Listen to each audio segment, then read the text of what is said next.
우선 국가안보 소식부터 전하겠습니다. 한국, 미국 해군과 일본 해상자위대가 30일 동해 공해상에서 5년 만에 연합 대잠수함 훈련에 들어갔습니다.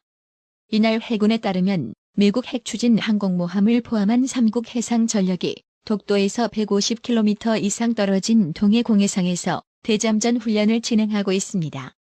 해군은 전날 29일 연이은 탄도미사일 발사 등 북한의 핵미사일 위협이 계속되는 상황에서 SLBM의 능력 고도화 등 점점 증가하는 북한 잠수함 위협에 대한 대응 능력을 강화하기 위해 마련됐다고 훈련 취지를 설명했습니다. 훈련에는 우리 해군의 한국형 구축함 문무대왕함과 미국 해군의 핵추진 항공모함 로널드 레이건함, 순양함 챈슬러스 비람이 참가 중입니다. 일본 해상자위대는 구축함 아사히함이 참가 중입니다. 한미일 3국의 대잠전 훈련은 2017년 4월 첫 시행 이후 5년 만입니다. 한국을 방문한 카멀라 해리스 미국 부통령이 29일 최전선 비무장지대 DMZ를 찾아가 북한의 위협에 단호하게 맞서겠다며 강경한 메시지를 내놨습니다. 이날 로이터 통신에 따르면 해리스 부통령은 군사분계선 앞에서 전쟁의 위협이 여전하다며 미국과 한국은 어떠한 만일의 사태에도 준비돼 있다고 말했습니다.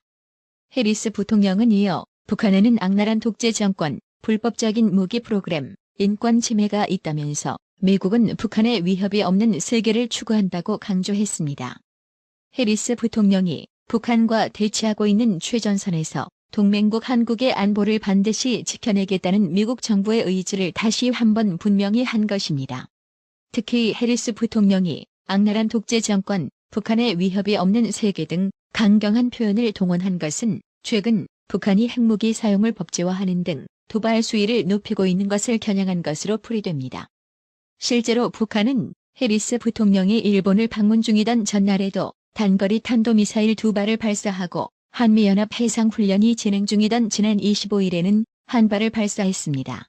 대통령실은 윤석열 대통령의 미국 순방 영상에 EXX, 바이든 등 발언을 특정하는 자막을 달아 첩보도를 한 MBC에 대해 언론중재위원회 제소를 비롯해 민사소송까지 검토하고 있는 것으로 29일 알려졌습니다. 대통령실 관계자는 이날 윤석열 대통령의 발언이 명확히 확인되지 않았는데도 자막을 달아 보도한 MBC의 오보에 대해 언중이 제소와 민사소송 등 얼마든지 선택이 가능한 상황이라고 말했습니다. 대통령실이 강경 대응을 하려는 데는 MBC 보도 행위에 악의적인 의도가 있었다고 보기 때문으로 알려졌습니다. 대통령실은 특히 MBC가 미국 백악관에 윤석열 대통령 발언에 대한 입장을 물었던 이메일 내용을 주목하고 있습니다. MBC가 자사 보도와 그 기사를 인용한 외신이 다양함에도 하필 이 XX를 FXXXELS라고 번역한 AFP 기사를 인용해 백악관에 이메일을 보냈다는 것입니다. 대통령실 관계자는 MBC는 극단적인 단어를 쓴 외신을 고른 뒤 그 공신력을 빌어 백악관을 헷갈리게 하는 문제적 행위를 한 것이라며 외교 참사를 만들어내려고 했던 의도가 있었다고 판단된다고 말했습니다. 다만 수석들 사이에서도 소송 반대파와 소송 불사파로 갈려 아직 민사소송 여부에 대한 결론을 내리지 못하고 있는 것으로 전해졌습니다. 민주당이 기어코 박진 외교부 장관 해임 건의안을 일방적으로 강행 처리해 통과시켰는데요. 장해찬 청년재단 이사장은 더불어민주당에서 박진 외교부 장관에 대한 해임 건의안을 통과시킨 것을 두고 민주당이 국회를 마비시키는 꼴을 보니 야당 시절 국민의힘은 너무 착하고 순진했다는 생각이 든다고 답답한 심경을 토로했습니다. 장해찬 이사장은 민주당 이재명을 겨냥해선 전과 사범 플러스 기소된 피의자라고 지칭하면서 비판 수위를 최고조로 끌어올렸습니다.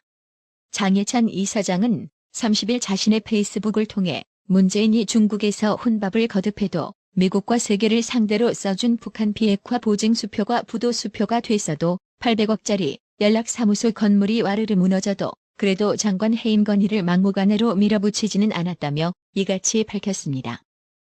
장해찬 이사장은 국정 운영을 위해 최소한의 선은 지켰던 것이다. 그런데 민주당은 어떤 나라며 범죄 혐의자를 당대표로 내세워 대선 불복 심리를 자랑한다고 이재명 민주당을 창조준했습니다. 이어 교섭단체 대표 연설에는 다른 일정을 잡지 않는 국회 관행을 깡그리 무시하고 같은 날 장관 해임 건의안을 상정하는 생액사 지짓을 한다면서 대표가 전과 사범 플러스 기소된 피의자라 그런지 민주당도 뻔뻔함의 정도가 나날이 강해진다고 맹비난했습니다. 그러면서 이따위 야당을 보고 있으니 과거 야당 시절 국민을 이미 순해도 너무 순했다는 생각이 들 수밖에 없다며 그래도 설마 야당이지만 국익을 고려하겠지라는 나이브한 인식으로는 민주당을 상대할 수 없다. 국익을 안중에도 두지 않는 파렴치한 정당이라는 사실을 똑바로 인지하고 대응해야 한다고 강조했습니다. 국민의힘이 30일 김진표 국회의장 사퇴 촉구 결의안을 발의했습니다. 전날 김진표 의장이 박진 외교부 장관에 대한 해임 건의안 상정, 처리 과정에서 의장으로서 중립성을 위반하고 편파적인 진행을 했다는 판단 때문입니다. 국민의힘은 이날 국회 사무처에 결의안을 제출했습니다. 국민의힘은 결의안에서 김진표 의장은 29일 국회 본회의에서 국무위원 외교부 장관 박진 해임 건의안의 상정과 표결 과정에서 중립적이고 공정한 의사 진행을 할 의무가 있음에도 편파적인 진행으로 중립 의무를 어겼다고 주장했습니다. 여야 원내대표가 박진 장관 해임 건의안 상정에 합의하지 않았는데도 김진표 의장이 상정을 강행했다는 것입니다. 국민의힘은 또 지금까지 교섭단체 대표 연설이 진행되는 본회의에서는 여야가 첨예하게 대립하고 있는 쟁점 안건을 상정한 전례가 없었다며 김진표 의장은 야당과 공모해 자신들의 불순한 정치적 목적을 달성하고자 국회법을 무시하고 교섭단체 간 합의도 이루어지지 않은 국무위원 해임 건의안을 날치기 처리했다고 비판했습니다. 이제부터는 이재명 관련 소식입니다. 민주당 이재명에 대한 여러 의혹 중 가장 대표적인 것이 대장동 개발 특혜와 백현동 개발 특혜 의혹입니다.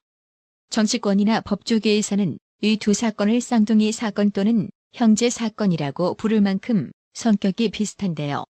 백현동 사업 당시 부지 용도 변경 업무를 담당했던 성남시 공무원이 용도 변경에 반대했다가 업무 배제를 당하고 보복성 징계를 당했다며 최근 이재명을 고발했습니다. TV조선에 따르면 2014년 초 성남시청에서 백현동 한국식품연구원 부지 개발 업무를 담당했던 A씨는 한국식품연구원이 요청한 대로 백현동 부지 용도를 2단계만 올려야 한다는 의견을 냈습니다. 하지만 팀장이던 상관 B씨는 4단계로 용도 상향을 가능하게 하라는 상부의 지시를 받았다며 A씨에게 용도 변경을 재차 요구했습니다. 결국 용도 변경을 반대했던 A씨는 2014년 5월 업무에서 배제됐고 성남시는 이듬해 3월 자연 녹지였던 부지를 4단계 높은 중주거 지역으로 승인했습니다. 당시 A씨는 용도 변경의 문제점을 수차례 제기했는데 성남시는 2016년 A씨에게 정직 2개월의 중징계를 내렸습니다. 이후 쓰레기 분리수거장으로 발령이 난 A씨는 소송을 통해 징계 처분 취소 판결을 받았지만 2019년 현장 업무를 하지 않는다는 사유로 결국 해임됐습니다.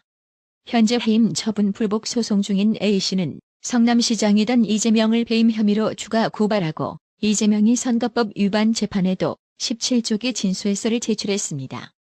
국민의힘 김선교 의원은 보복성 인사를 가하면서까지 자신의 측근에게 막대한 이익을 제공하려 했던 것이 밝혀지고 있다고 했습니다. 이재명이 최측근 인사로 꼽히는 전 경기도 평화부지사 이화영 킨텍스 대표가 쌍방울그룹 검찰 수사의 키맨으로 떠올랐습니다.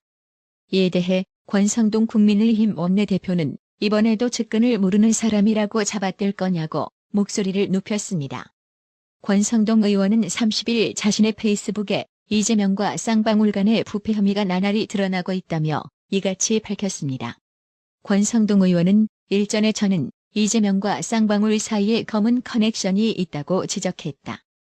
그러자 내복 사 입은 것이 전부라고 했는데 이 역시 거짓말이었다며 이재명이 최측근인 이화영 전 경기평화부지사는 쌍방울로부터 뇌물과 불법 정치자금 수수 혐의로 구속됐다. 이재명이 변호사비 대납 의혹의 당사자로 지목된 쌍방울이 과연 이화영 개인을 보고 법인카드와 차량을 제공했겠느냐고 물었습니다.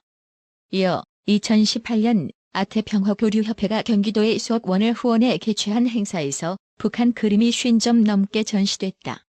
대부분 통일부의 반입 승인을 받지 못해 압류를 당했다며 이 중에는 북한의 달러벌이에 이용되는 만수대창 작사 작품도 있었다고 한다고 주장했습니다. 또한 권성동 의원은 북한에 있어야 할 그림들이 도대체 어떤 경로를 통해 밀반입됐으며 이를 결정한 인사들이 누구였는지, 북한에 제공한 대가는 무엇이었는지 반드시 밝혀야 한다고 강조했습니다. 그러면서 이재명과 더불어 의혹의 핵심 당사자인 김성태 쌍방울 회장은 해외에서 황제 도피 중이다. 최근 쌍방울 자금관리인은 마약 투약 혐의로 구속되었다고 한다며 잘 알려진 대로 김 회장은 조폭 출신이다. 이런 차를 위해 문정부 수원지검은 수사를 뭉개다 정권이 교체되자 쌍방울 수사기밀을 넘겼다. 그 직후 김성태 회장은 해외로 도피했다. 수사기관이 범죄자를 도운 것이라고 했습니다. 아울러 권성동 의원은 이재명과 쌍방울의 관계는 범죄 영화 시나리오와 같다. 정치인과 수사기관, 조폭 출신 사업가가 얽혀서 비리와 부패, 증거인멸, 밀수, 마약까지 등장하고 있기 때문이라며 이재명은 기본사회를 외치지만 실제로 만든 것은 범죄사회였을 뿐이다. 도대체 아수라인지 수리남인지 헷갈릴 정도라고 비판했습니다. 끝으로 권성동 의원은 이재명과 관련된 의혹은 하루가 멀다 하고 쏟아지는 중이다면서 저희 당 입장에선 논평의 속도가 의혹의 속도를 못 따라갈 지경이라고 덧붙였습니다. 나라의 TV는 구독료 후원으로만 운영 유지되고 있으니 구독자님들의 따뜻한 정성이 필요합니다. 항상 뉴스 전달 방식에 노력하는 나라의 TV가 되겠습니다.